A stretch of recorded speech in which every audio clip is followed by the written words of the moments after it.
Hi everybody, welcome to the Daisy Blue Show, and we're here at Stitch's Boutique in Denver, and they're happy enough to sponsor our show this evening, and I'm here with Sylvia Waller.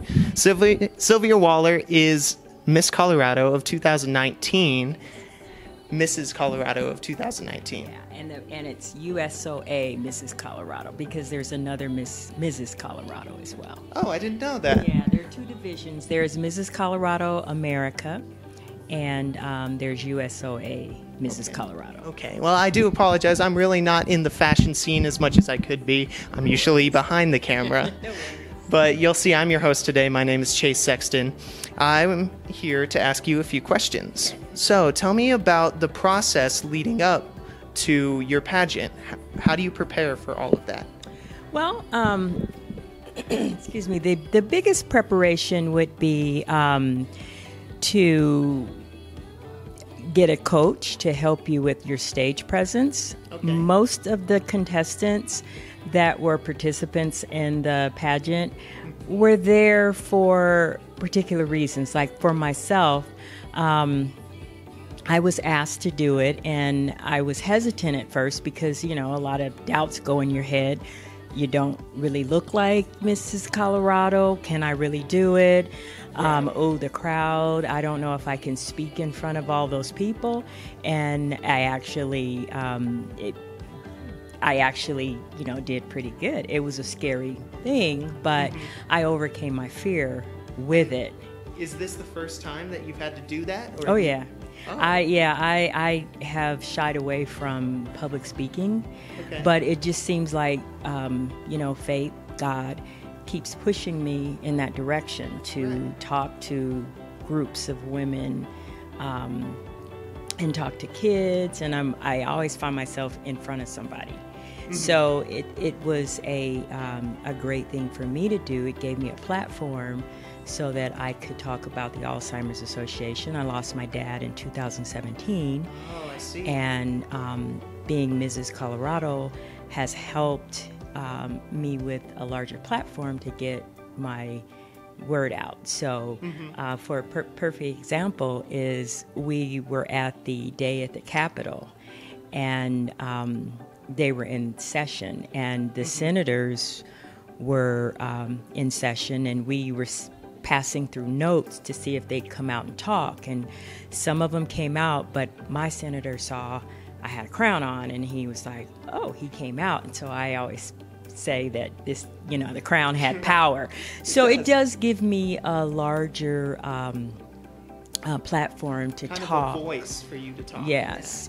And then it also got me out of my shyness, so. And that's my favorite. I love Yeah. being able to put someone in a place that they really wouldn't be unless they push themselves. And I see that that's kind of what you did here. And that really makes a person grow in different aspects. It's kind of cool to see where they can go with even just a little push. I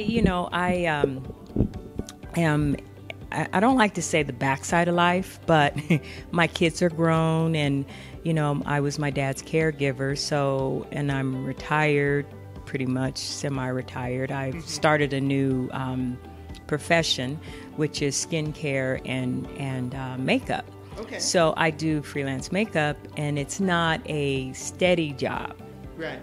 So I have a lot of time on my hands, and I felt like there was more to me than what I was doing.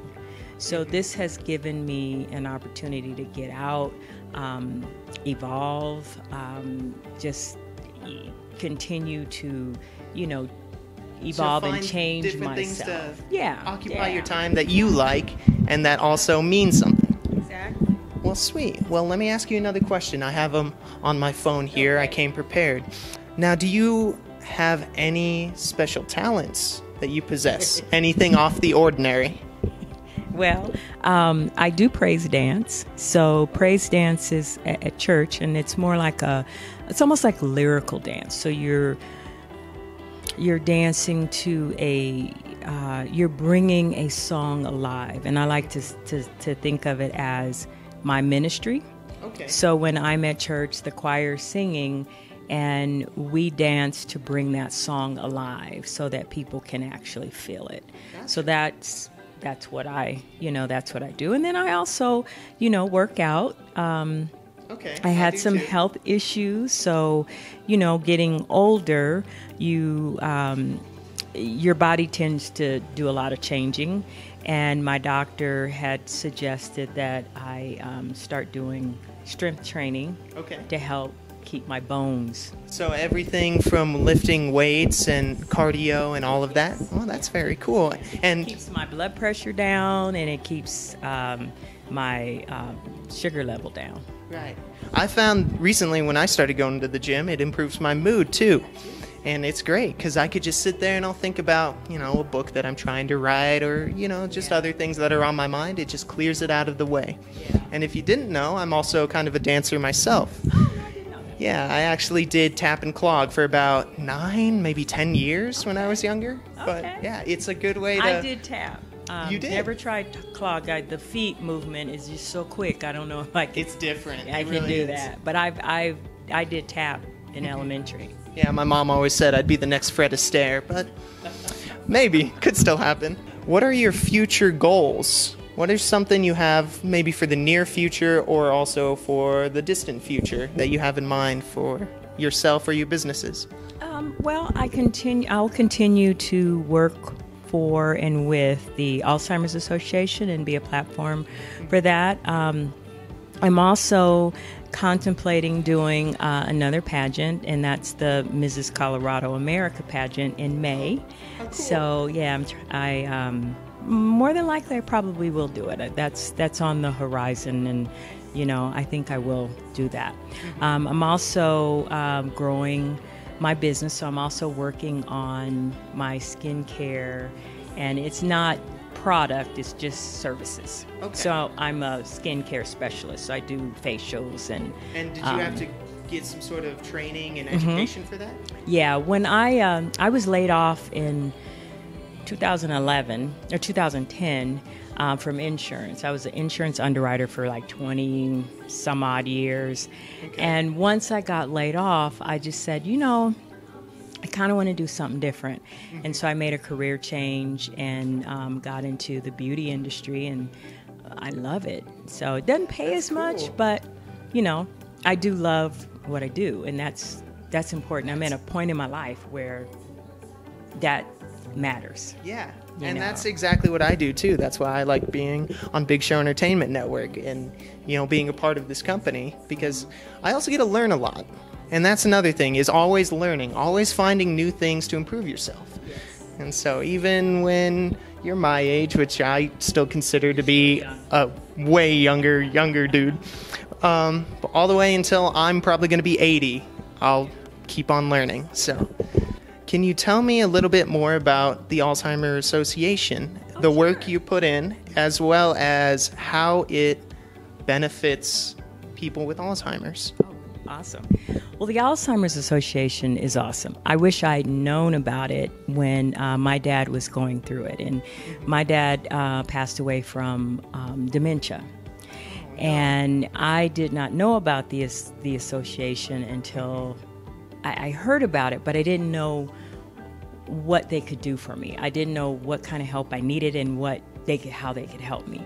So afterwards, and then once I got involved with the pageant, it gave me the opportunity to go in there and talk to them about what is it that the Alzheimer's Association do and how can you help individuals. So basically there's a 1-800 number, 1-800-272-3900 that will answer any questions. If you have a loved one who is acting a little strange and you may have some questions about care, if you're a caregiver and you're stressed out over trying to take care of the loved one, that 1-800 number is 24/7. They have operators there that can answer any question. They'll sit down, they'll calm you, they'll talk to you. It's awesome. And That's incredible. Yeah. And so what I do is I go out and talk to individuals and groups and, try to encourage everyone to stay healthy. Mm-hmm. Studies have shown that the healthier you are and with a healthy diet and exercise, you can prolong the disease or lessen the severity. Now, currently, there's no cure, but right. That is a start. And since it's really heavy, deep in my family, I'm afraid. And so I'm taking all kind of measures to do that. Mm-hmm. And the other thing is, it's in the African American community, we're twice as likely to get the disease, which I didn't know that until I got involved. I just found that out right here, right now. Yeah, that's crazy. And basically it's connected to diet. So as you know, a lot of African Americans, there's high blood pressure and then there's heart disease. Right. Well, those two are directly connected to Alzheimer's. So, the studies have shown that heart and health are connected. So what's good for the heart is good for the brain. Right. And they're doing a lot of studies on, healthy individuals and how, that impacts them as they get older. And new studies have shown, and I'm always trying to figure out different ways of trying to stay healthy. Right. And inflammation is a big thing. And now they have studies that show that individuals with rheumatoid arthritis, and they have dementia, they're progressing slower. And they're finding out that there's a connection with the anti-inflammatory in the brain. So we're getting closer and closer and closer to, maybe some sort of breakthrough? Yeah, okay. Yeah. And so that, and that is awesome because I am on that anti-inflammatory kick. And that's with any disease. So, my mother died of cancer. And so inflammatories, the doctors talked to her about that. And right. So after that happened, I, do a lot of antioxidants, and then my dad. And so I try to, eat a lot of anti-inflammatory foods. Such as blueberries and stuff? Blueberries are very high in antioxidant. Any kind of berries, strawberries, blueberries, raspberries. The anti-inflammatory fruits and vegetables would be like your celery, cucumber, pineapple. Broccoli? I eat a lot of broccoli. Broccoli is it's a good antioxidant too. But every night I make a shake, and it's water with cucumber, celery, about 3 or 4 stalks of celery, and then a handful of frozen pineapple. And that's an anti-inflammatory drink that I drink at night. My roommate, he actually does quite a bit of those smoothies and everything. He throws in some flax seeds and a little bit of flavor powder too, and they turn out pretty good. You have to be careful with putting juice and milk and, because then you're adding calories. Okay. I just do water. Okay. And it's, pure fruit and water. Okay. So, yeah. Gotcha. Well, shoot, I might have to go home and try that because that sounds really good. Well, I just wanted to thank you for being on our show today on the Daisy Blue Show and talking so much about something you really love, because I can see that sparkle in your eye. That's something you're very passionate about, and I really enjoy being around that kind of person, that kind of mentality. So, guys, I hope you learned something today. We have one more guest coming up. That's going to be Blake Jackson, and we will see you in just a moment. One more thing. Sure. I also wanted to plug in the Alzheimer's Walk for a Cure, which is next week. Go right on. So if anyone out there would like to participate in the Walk for a Cure, it's actually called the Walk to End Alzheimer's. It's going to be held at City Park. Registration starts at 6:30, and it should be a fun time. We're going to have lots of entertainment on the route and lots of food. So come on out and support. Is there a Facebook group or some sort of event that they can look up? Yes, you can go on Facebook. Actually, my Facebook page, Sylvia Waller. I have a team, Papa James Singleton, that's my dad. Papa James Fountain, sorry. That's my dad.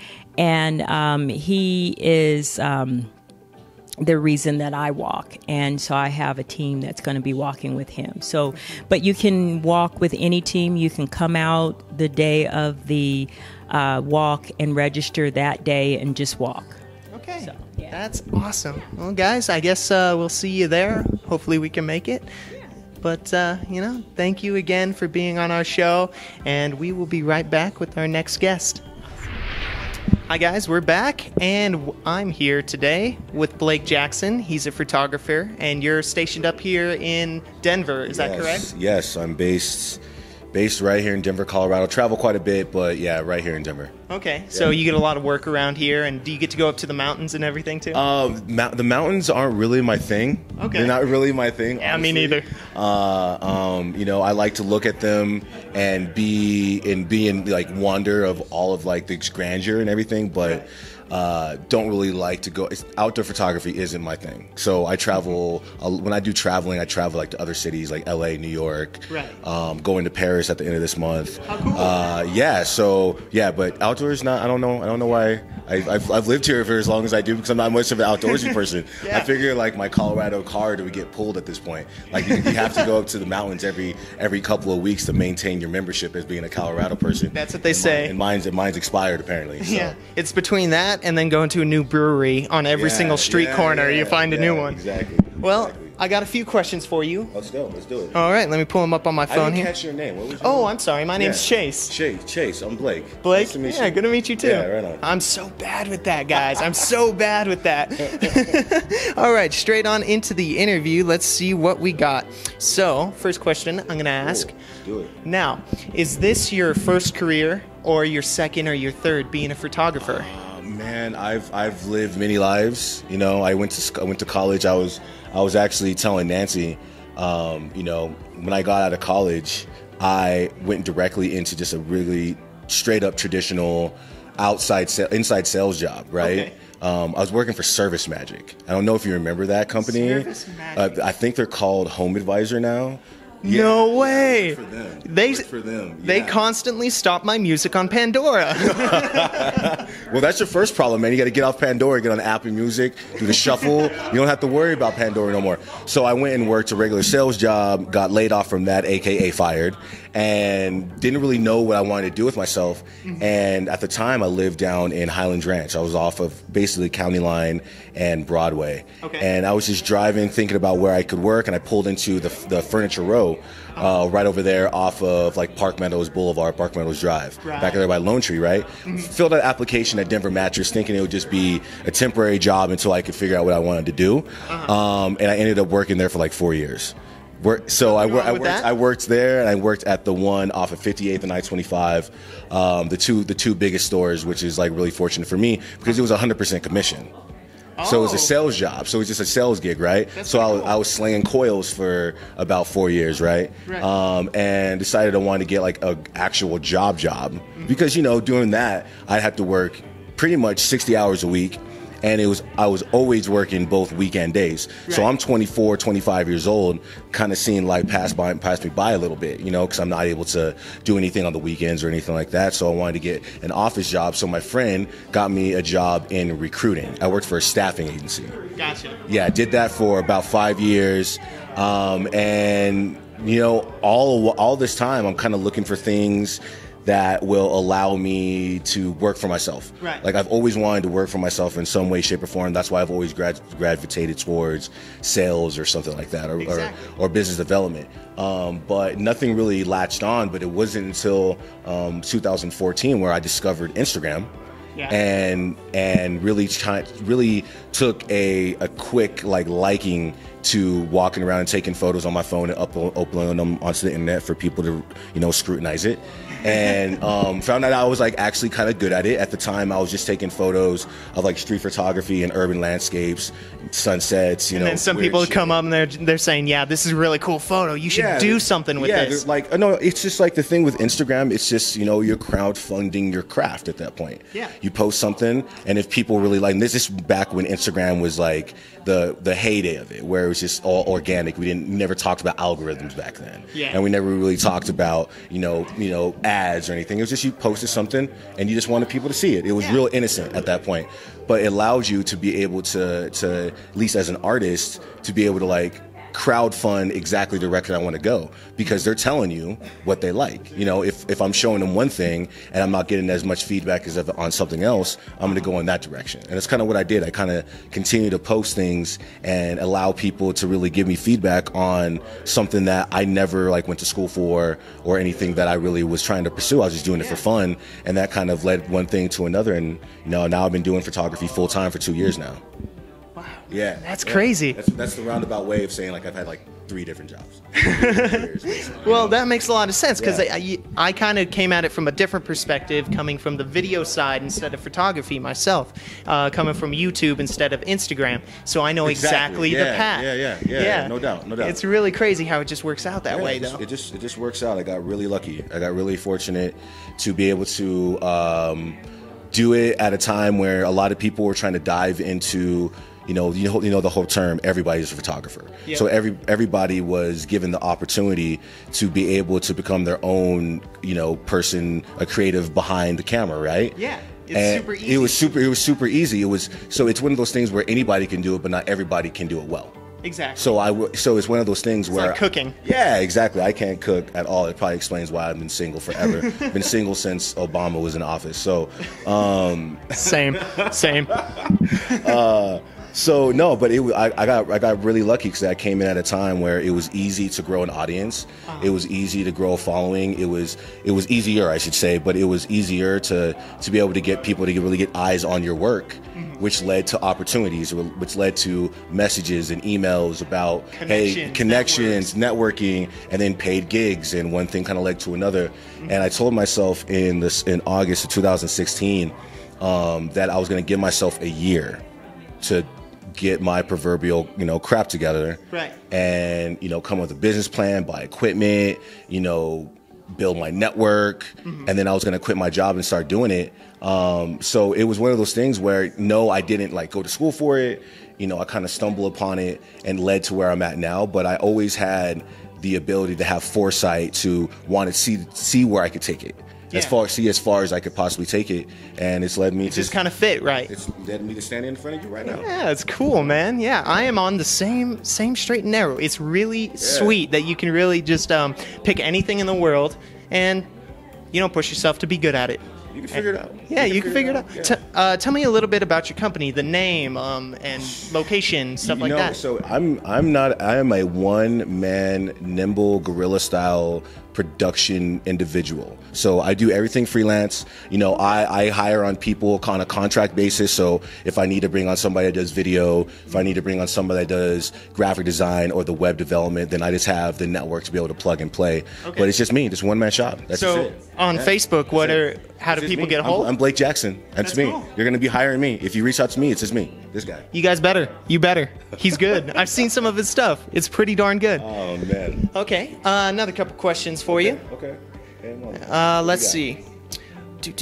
Name the top 2 or 3 things you enjoy most about photography. I don't have much patience. I know what that's like. I don't really have patience, and photography is instant gratification. It's instant gratification, being able to see, unless you're shooting with film, unless you're shooting in a manner that doesn't allow you to kind of see what's going on, And that's crazy that you say that, because I'm more of a editor guy. I'll shoot it and then figure out later, this is what I can do with it. So but you have to do that. Because your creativity comes in play when you're behind in the editing bay. Exactly. You know what I'm saying? Yeah, it's different. Obviously, you need good footage. You need actually good footage to be able to work with something. You can't work with nothing. Right. But you can manipulate it in a sense. That's why I haven't done a ton of video. You guys are crazy, because you'll be sitting behind the monitor for hours and hours and hours. Days exactly.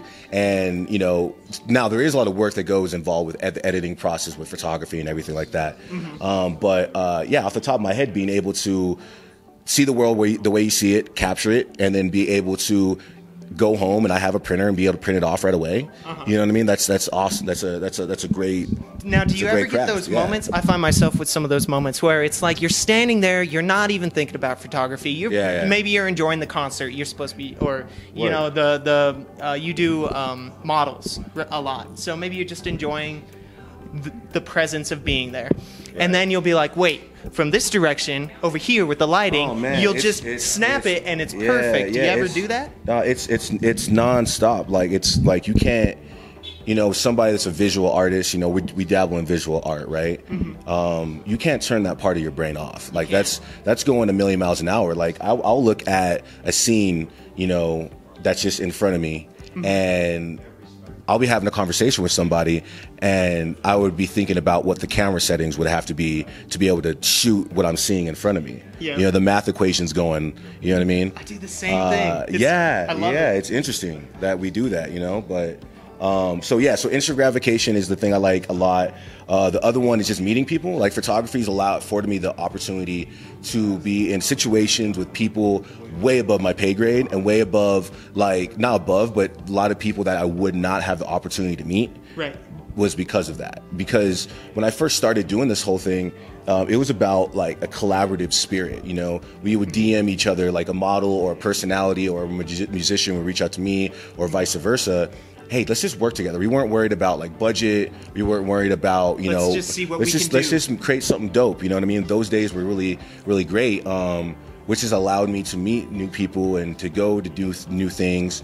You know, and that's what I think, you know, I know we're probably going to get to the question about, like, advice for, like, younger photographers or go right visual on ahead. artists. I was just going to ask about that. The biggest thing, like, this is a people business. Yeah. Like, if you want to be a person that's going to be interacting with people, you have to be good with people. And that includes, obviously, on set or, you know, on the one-on-one setting when you're actually taking the photos. But just being cool to people is something that will allow you to further your career. Like, there's no magical elixir for it. You know what I mean? There's no, like, pill you can take that wake up and have success. It's like, if there's the one thing that is a constant no matter what you're in, it's like, if you have that ability to forge relationships and be able to meet people and be able to be passionate about people, about stuff. Like, I don't consider my work to be extraordinary, you know?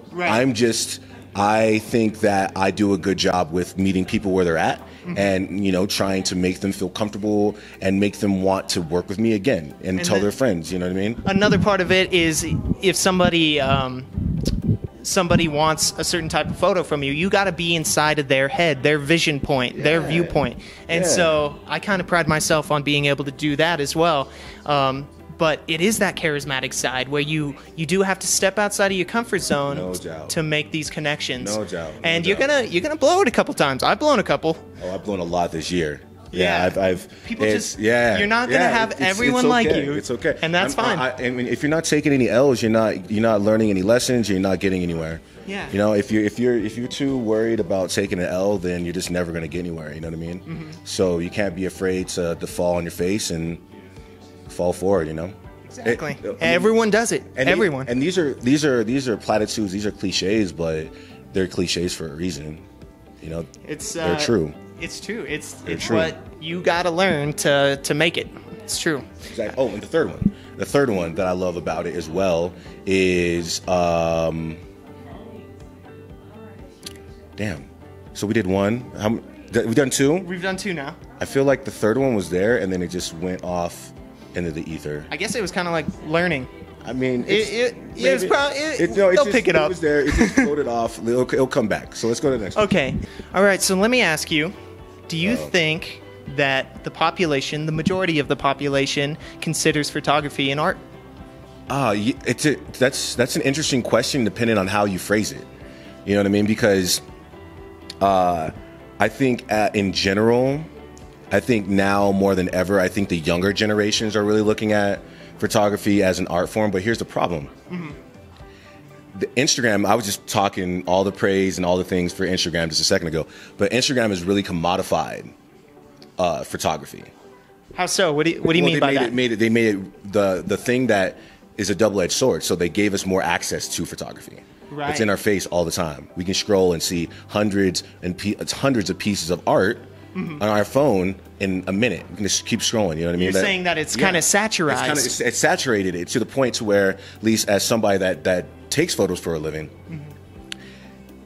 there's a thought that since there's so many people that are in the space that take photos, and so many people that are aspiring to be a photographer or whatever, right? There's this thought process that, you know, we do this as a thing that's free. You don't charge for it, right? Because, you know, hey, I want to use your skill set to be able to capture a nice piece of art, but, you know, I only need 1 or 2 of those photos. So, you know, there's no reason that you need to charge me for it, right? Well, it's about paying for not even your time taking for. It's about paying the time it took you to learn the skills to stand out. Yeah. So what's the saying that it made a circulation on Twitter and Facebook a long while ago? It's like somebody said that you're not paying for the 10 minutes that it took to make that. Right. You're paying for the 10 years that it took me to get to this point. Exactly. To be able to be this good. Somebody said that. So tell me about how you. So I think the general public, I think it just depends on who you ask, right? Right. You know, you would ask somebody like us that work in the field, or people that are adjacent, or people that appreciate photography, they would look at it as an art form. But it depends on like how they're digesting it. If it's just on their phone, they don't look at that as something that's valuable, because it's right there. It's disposable. It's gone just like that, right? When the faster you scroll, the more you realize that you're passing pieces of works of art that are right there in your face, but it's not real until you know, you print that off, and that's when you have the transfer of it actually being more traditional, because then you respect it. It's a piece of canvas, or it's a piece of it's framed beautifully, and then it's a work of art. But if you look at a magazine ad, that's a work of art too. It's true. Yeah, it's a work of art too. You know what I mean? People pay a lot of money for things absolutely, like that too. absolutely. So you have to find that balance between being artistic and also being commercially viable. That's why that ad pops. So tell me real quick about some of the things you do to stand out in the saturated. Oh man, I think it goes back to what we were talking about, right? Like, we're in a people business. We deal with people in order to make our pieces of art. Like, and I'll get back to that question. But do I think photography is an art form? Yeah. I think it depends on what is actually being photographed. Because, and let me give you an anecdote. Let me give you an anecdote for me, right? So I had an opportunity to apply to be a resident at Red Line Art Gallery. It's down, it's in the city off of Curtis, and I want to say 23rd, right? And it's a contemporary art gallery, and they have about 15 rooms that resident artists can take up and produce art for like a year or two, right? So I was going through the application process, and at that time, I didn't feel comfortable even going through the process, because at that time I wasn't creating art. I'm a working photographer. You know, I can't consider every photo that I take to be a piece of art. And if I'm not in that headspace of like, I'm actually creating art, yes, I'm creating like good photos that are appeasing my clients, and good and great photos that people enjoy. But it's not the same thing. And am I producing it from a standpoint that shows a perspective? I couldn't say that. And so I withdrew myself from the proceedings. I didn't feel like I would be doing the process any justice, because at that time I wasn't producing art. I wasn't an artist at that point. Not your place, not your time. I wasn't an artist at that point. But if you ask me right now, I feel like I'm producing stuff that feels a lot like me, and it feels like my perspective, and that it's something that I can be confident behind. Right. So it depends, you know. So even me, somebody who is a photographer, sometimes struggles with, is photography an art form or not? You know, it just really depends. Man, that's a loaded question It right is, there, isn't it? and you It's gave crazy. a beautiful answer to it. Yeah, you probably thought about this like I think about stuff a lot, man. I think I use the head, I use the noodle. Everything above the shoulders, Above man. the shoulders, exactly what we're talking about. This is actually going to be the final question. Oh, the final one. Okay. Describe your perfect day. My perfect day is doing nothing. Like sitting on couch? Like literally not doing it, like looking at your calendar and not having anything planned. Like nothing, you have nothing, nowhere to be. You can do anything on your terms. Now your lifestyle and your pocketbook and your location will determine what you end up doing with that time. Right. But if my ideal day is literally having no plans. I've gotten the most done in days like that because I didn't have to get those things done. Exactly, but I'm talking about not even doing anything if that's what you want to do. That's pretty cool too. If that's what you want to do is just sit and veg. Yeah. I don't know if you're anything like me. We're we work with in thought work. We work in thought work. We're always thinking, our vocation isn't just mundane and it's not very routine. Every single situation is going to require above the shoulders, between the ears, right? And so to have the opportunity to not do that, it's really like your shoulders kind of like separate from your ears a little bit, your shoulders relax. And that's my ideal day. Oh, and spend it with my cat. You got a cat? What's cat. The name? I got a cat. His name is Midnight. He's a black cat, and he only has 2 teeth. What? He has 2. Why does he only have 2 teeth? I mean, I'm gonna get there. He has. Actually, I don't know why he only has 2 teeth. That's how I got him. Okay. That's how he came. In the box. He didn't in the box. Drop the box. Yeah. I got one of those clearance returns. You know what I mean? Like when you go to that's what I could like. Because he only had 2 teeth. He was broken. He worked just fine. He works just fine. He has his 2 bottom fangs, and they get caught on his lip every once in a while. It's hilarious. It's hilarious. Yeah, and he's my boy. And so as long as he's involved, I'm good. Well, good, man. Yeah. Good. Sounds relaxing. Yeah. Except for watching out if he chokes or something when he's trying to eat. Choke, man. He's too smart. He's a survivor. Because when I got him, I think he was 4 or 5. And they had to take the teeth out of his mouth because he got into a scrap. You know what I mean? And they found him on the road. And so he can handle his biz. He can handle his stuff. But he just wants to hang out inside too. He's chilling. He's not an outdoor cat. Gotcha. I'm not going to have to worry about him coming back with a rat or something like that. Those are gifts. They're gifts for you. It is gross.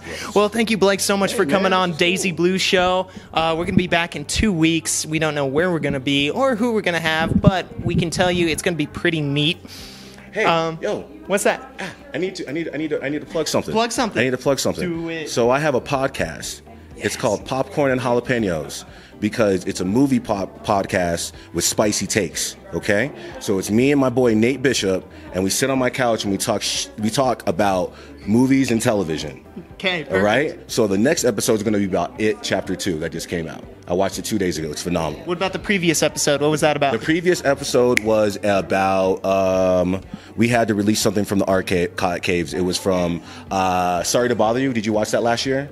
Sorry to Bother You? Mm-hmm. Never heard of it. You need to watch that. It's a Boots Riley movie. It's really dope. Anyway, so our podcast is called Popcorn and Jalapenos. It drops every Tuesday on all of the streaming platforms, iTunes, Spotify. Doesn't come on Pandora, though. Sorry to say. I am backing away from Pandora because they have this one commercial that is on every 5 minutes. I can't do it. I'm surprised that Pandora is still in business, bro. I'm not going to lie to you. They got to do something. Yes. Anyway. Yes. Thank you guys for joining us. Like I said, we'll be back in 2 weeks. Thanks for watching The Daisy Blue Show.